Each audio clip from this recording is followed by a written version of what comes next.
누명. 사실이 아닌 일로 이름을 더럽히는 억울한 평판이라는 사전적 의미를 지니고 있는 단어입니다.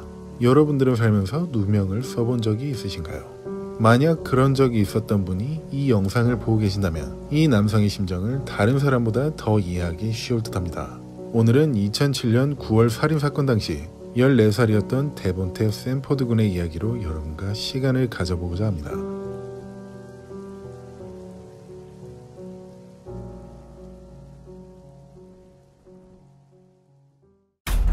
2007년 9월 미시간주 디트로이트 동부지역의 러니언가 19741번지. 모든 언론사의 헤드라인은 이곳에서 발생한 AK-47 자동소총에 맞아 사망한 세 남성과 한 여성의 사건으로 장식되어 있었습니다. 2007년 9월 17일 밤 11시 30분경 당시 신고를 받고 처음 현장에 도착했던 경찰은 끔찍한 상황을 마주하고 강도의 수행이라 예상했습니다. 그래서 경찰견을 동원하여 혹시나 달아났을 수도 있는 용의자의 흔적을 찾아가기 시작했죠. 그러던 중 마이클 러셀 형사는 사고 현장인 그 집 앞에 있던 한 소년이 떨고 있는 것을 보았습니다. 그 소년은 14세의 데본테 샌포드였습니다. 러셀 형사는 데본테에게 사건의 범인이 혹시 누군지 알고 있냐고 물었고, 데본테는 누군지 알 것 같다는 얘기를 조심스럽게 했습니다. 그러자 러셀 형사는 같이 동행해주길 권했고, 보호자인 데본테의 할머니의 허락을 받은 뒤 경찰서로 함께했습니다.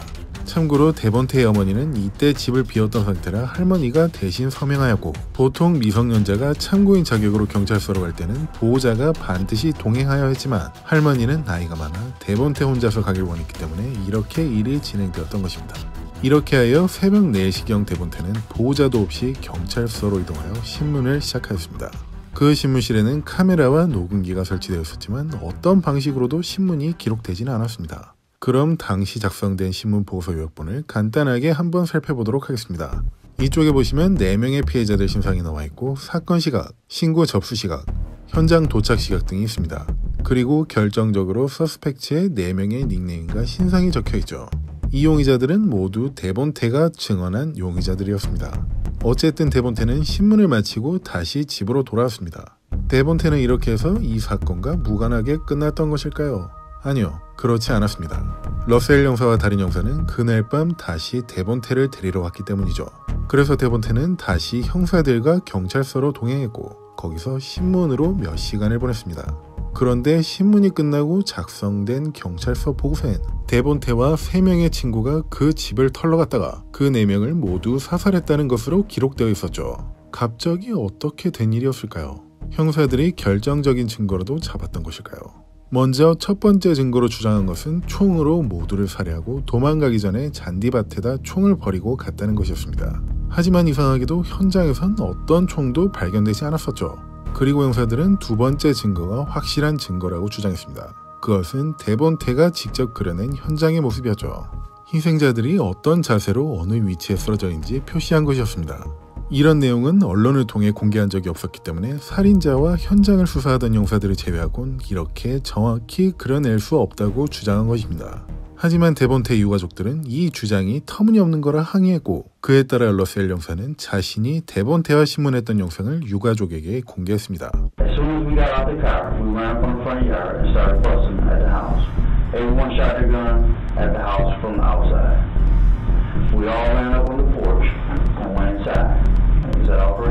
러셀 형사는 용의자가 미성년자이므로 얼굴이 보이지 않는 각도에서 신문을 진행했다고 밝혔습니다.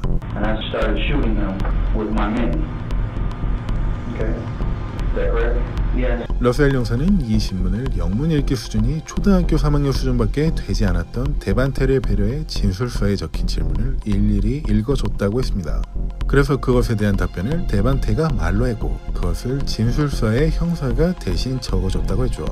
그래서 여러분들이 보고 계시는 이 신문 영상이라고 주장하는 영상에선 이미 진술서상에 모두 작성된 것을 러셀 형사가 그대로 읽어주고 데반테가 예 아니오로 확인하는 방식밖에 볼 수는 없습니다. 그 어디에도 데반테가 사건에 대해 직접 진술한 내용은 담겨있지 않죠. 어쨌든 더 보도록 하겠습니다. How many times will you get you shot your gun? I'm not sure, but I will say about 9 to 10 times. Is that correct? Yeah. Has anyone threatened or promised you anything for your statement? And your answer was no. 유가족들은 약 20분 분량의 이 신문 영상에서 모두 예 아니오로만 대답하고 있는 데반테의 모습밖에 볼 수 없었습니다. 마치 카메라 밖에서 총이라도 겨누고 시키는 대로 해 아니면 쏴버리겠어 하는 상황에서 녹화된 것처럼 보이기도 하죠. 어쨌든 디트로이트 경찰은 웨인 카운티 검찰을 통해 데반테를 4건의 1급 살인 혐의로 기소하도록 도왔으며 데반테는 곧이어 열린 재판에서 4건의 1급 살인죄로 가석방이 없는 종신형을 선고받아야 했지만 미성년자인 것이 감안되어 37년 뒤 가석방이 주어지는 90년형을 선고받았습니다. 데반테의 가족들은 이 판결로 모두 충격을 받았습니다. 그 어딜 봐도 이렇게 일사천리로 사건이 마무리되기엔 무리가 있는 사건이었으니까 말이죠. 그런데 가족들의 억울함이 어디론가 전해졌던 것일까요? 한 달도 채 지나지 않아 디트로이트 경찰국엔 핵폭탄이 떨어졌습니다. 물론 진짜 핵폭탄은 아니고 핵폭탄급 진실을 지닌 한 사람이 경찰서에 나타났던 것입니다. 저기요, 제가 그 범행을 저지른 살인 청부업자입니다. 그 사람은 자신이 그 4명을 살인한 러니언 스트리트 사건의 진범이라고 주장했습니다. 그는 25세의 빈센트 스마더스였고 신문실 카메라를 켜면 모든 것을 사실대로 진술하겠다고 했습니다.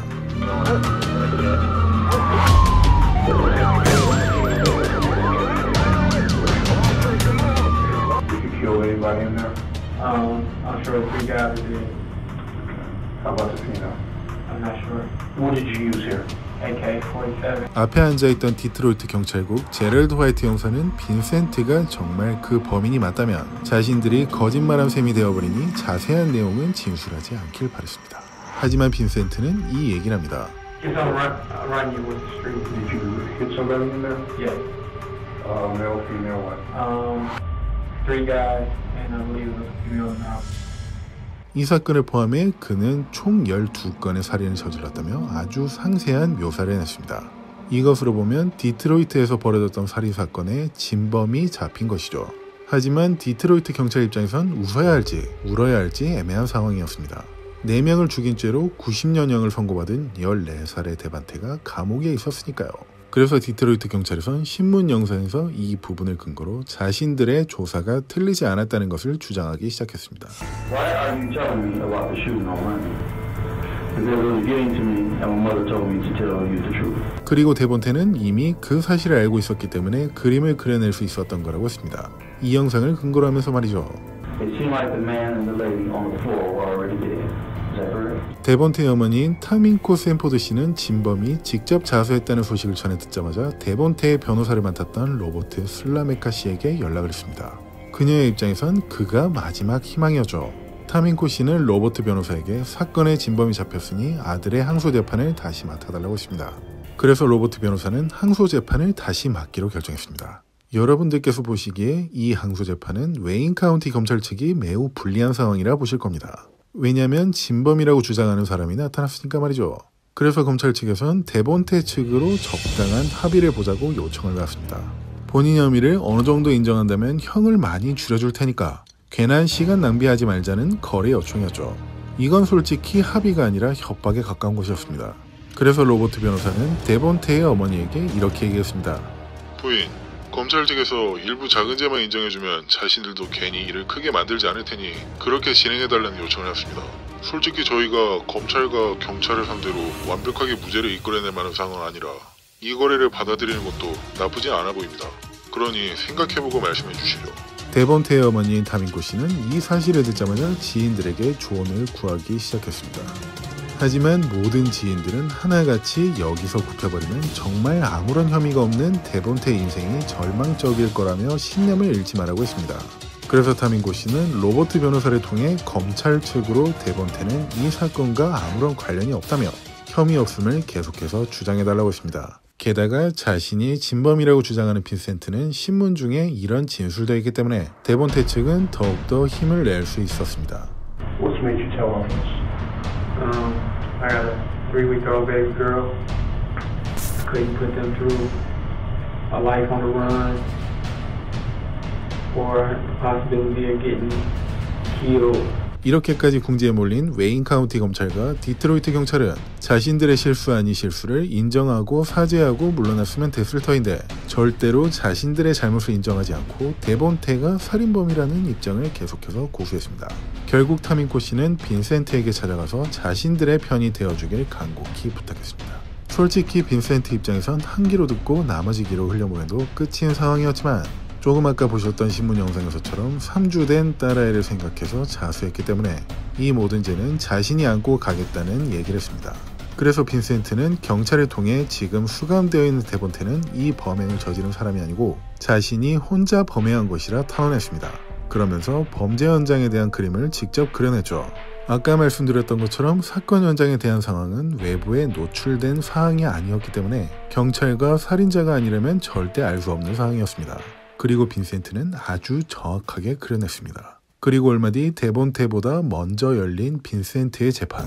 그 재판에서 검찰 측은 빈센트를 전문 살인청부업자로 주장했고 그로써 그는 8건의 2급 살인죄를 인정받아 50년 뒤 가석방 가능성이 주어지는 100년형을 선고받았습니다. 하지만 충격적이게도 웨인 카운티 검찰은 빈센트를 러니언 스트리트에서 벌인 4건의 살인에 대해선 아무런 기소도 하지 않았었습니다. 그 이후로 빈센트가 법정 진술할 때 러니언 스트리트 살인 사건을 자신이 직접 저질렀다고 했는데도 불구하고 그 죄가 인정되지 않았습니다. 이것으로 보자면 한마디로 데본테를 여전히 러니언 스트리트 살인 사건의 진범으로 유지할 것이고 자신들은 잘못을 인정하지 않겠다는 것이었습니다. 게다가 로버트 변호사도 결국 데본테의 어머니를 설득하여 항소 재판을 진행하지 않는 것으로 결정하죠. 그리고 데본테는 결국 혼자 남아 억울한 수감 생활을 계속할 수밖에 없었습니다. 그러던 중 타민코 씨는 아들의 모습이 찍힌 한 영상을 우연찮게 확인하게 되었습니다. 수감실 안에서 무장한 경찰들에게 목이 졸리고 팔다리가 꺾이는 모습이 담긴 영상이었죠. 1, 2, 3, 4, 5, 6, 7, 8, 9. 이 영상은 감옥에서 일하고 있는 한 익명의 경찰에 의해 공개된 것이고 타민코 씨는 친척들에게 소식을 전해 듣고 보게 된 것이죠. 논란이 된 이 영상에 대한 해명으로 미시간주 교도소장은 데본테가 자살을 하려 했고 보호하기 위해 경찰이 투입되었다는 얘기를 했습니다. 한편 이 영상과 데본테의 사연을 접하게 된 미시건 법대의 미시간 무죄상담소의 데이빈 모란 교수는 타민코 씨에게 연락을 취해왔습니다. 자신이 이 사건에 대해 법적 도움을 주겠다고 말이죠. 그래서 타민코 씨는 모란 교수를 만나서 지금 이 상황에 대한 모든 것을 설명했고 모란 교수는 이 상황을 극적으로 바꿀 수 있는 사람은 빈센트밖에 없다고 생각해 그를 직접 만나러 갔습니다. 모란 교수는 빈센트에게 법적 효력을 발생시키는 진술서를 작성하는 데 도움 줄 것을 요청했으며 그는 동의하고 진술했습니다. 그 진술 내용을 녹음하여 직접 진술서를 작성한 모란 교수는 디트로이트 경찰이 아닌 한 단계 위 수사기관인 미시간주 경찰에 해당 진술서와 재조사 요청서를 제출했습니다. 그 진술서는 A4 용지 5장에 달하는 분량이었고 주요 내용을 보자면 이러했습니다. 전 러니언 스트리트 19741 번지에서 총을 쏴서 4명을 죽였습니다. 데본테는 제가 알기로 자신이 저지르지 않은 범죄로 잘못된 감금을 당했습니다. 이 진술서의 내용은 미시간주 경찰이 재수사하기에 충분했습니다. 이로써 데본테가 수감된 지 약 10년 만에 재수사는 시작되었고 그들은 먼저 그 사건 당시 주요 증거로 쓰였던 사건 현장을 그린 그림을 살펴보기 시작했습니다. 해당 진술서의 내용으로 따져보자면 그 그림은 데본테가 절대로 그려낼 수 없었으니까 말이죠. 그래서 그 그림을 데본테가 직접 그려냈다고 진술한 제임스 톨버트 전 디트로이트 경찰서 부사장을 소환하여 신문을 시작했습니다. 집은 자신이 그렸다고 진술하는 톨버트. 그렇다면 희생자들의 모습도 직접 그렸던 것일까요?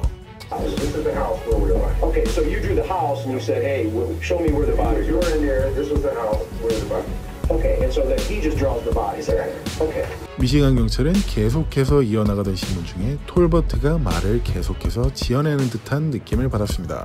그래서 그 부분을 집중적으로 추구한 결과 결국 데본테가 알아서 그린 게 아니라 사건 현장 사진을 보여주고 따라 그리도록 한 것이라는 진술을 받아낼 수 있었습니다.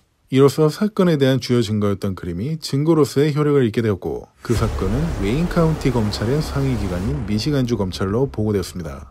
그리고 마침내 데본테의 억울한 판결은 미시간주 검찰에 의해 무효 처리가 되었죠. 그로써 무고한 데본테는 2007년 14살에 수감되어 23살이 된 2016년이 돼서야 세상의 빛을 볼 수 있게 되었습니다. 이제 어엿한 청년이 된 그는 언론사 앞에서 자신의 성명서를 발표했습니다. 제가 감옥에 있을 때 증조할머니가 돌아가셨지만 장례식에 참석할 수 없었습니다. 그리고 저와 저희 형을 낳아서 혼자서 저희들을 키워준 어머니의 결혼식에도 갈 수 없었습니다. 학교도 졸업할 수 없었고 물론 졸업식 무도회, 친구들의 홈커밍, 운전면허 취득 등 그 나이 때에만 할 수 있는 많은 것들을 놓쳤습니다. 그리고 말씀드리고 있는 이 순간에 감옥에서 보냈던 9년간의 생활이 모두 머릿속을 스쳐 지나갔습니다. 먼저 한마디로 말씀드리자면 최악의 경험이었습니다. 간수들은 매일 저에게 정신적, 육체적으로 학대를 해왔습니다. 그런 행동들은 저를 화나게 할 수는 있었지만 제 의지를 꺾지 못했습니다. 언젠가는 제 무고함이 밝혀질 거라 생각하고 있었고 실제로 이로 인해 저는 더욱 강해질 수 있었습니다. 그런데 위증을 냈다고 진술한 톨버트 전 디트로이트 경찰국 부서장은 그 혐의로 어떠한 기소도 당하지 않았습니다. 물론 디트로이트 경찰국도 이에 대해 어떠한 입장을 내어놓지는 않았습니다. 하지만 당시 데본테를 기소했던 웨인 카운티 검찰청은 이런 성명을 내놓았습니다. 이 사건은 2007년에 시작되어 계속해서 소송이 제기되어 왔었습니다. 미시간주 경찰이 재조사한 결과로서 밝혀진 내용은 정의의 실현을 위해 데본테 샌포드의 판결이 무효화되어야 한다는 게 맞다는 결과를 도출할 수 있었습니다. 한마디로 정리하자면 자신들은 디트로이트 경찰이 조사해준 대로 기소했을 뿐이고 우린 잘 모르겠으니까 알아서 하라는 뜻이었습니다. 이로써 데본테와 가족들은 디트로이트 경찰국을 상대로 민사소송을 제기하였으며 결국 승소하여 미시간주를 통해 40만 8천 달러의 보상금을 받을 수 있었습니다. 그리고 최근 근황으로 알려진 바에 의하면 2018년에 그는 새로운 인생을 살고자 이사간 애리조나의 피닉스에서 AR-15을 발사한 혐의로 체포되었다고 합니다. 일단 그는 사막에서 모래 언덕이나 바위를 향해 친구들과 함께 사격 연습을 한 거라 주장했으나 주변 행인들은 공원을 향해 무차별 난사를 하는 사람이 있다고 신고했던 터라 문제가 생겨버렸던 것이죠. 어쨌든 현재는 5만 달러의 보석금을 지불하고 풀려났고 집행유예 중에 있다고 합니다. 어린 나이에게 무거운 죄를 뒤집어 씌워버렸던 경찰들. 자신들의 공을 세우기 위해서였을까요? 아니면 사건을 빠르게 종결시키고 싶었을 뿐이었을까요? 옛말에 장두놈이라는 사자성어가 있습니다. 머리는 숨겼지만 꼬리는 숨기지 못하고 드러낸 옆 사진의 타조와 같은 모습을 뜻하는 사자성어죠. 은폐된 진실은 언젠가 반드시 밝혀지게 되어 있습니다. 저는 쇼킹TV 동순이었습니다. 긴 시간 감사합니다.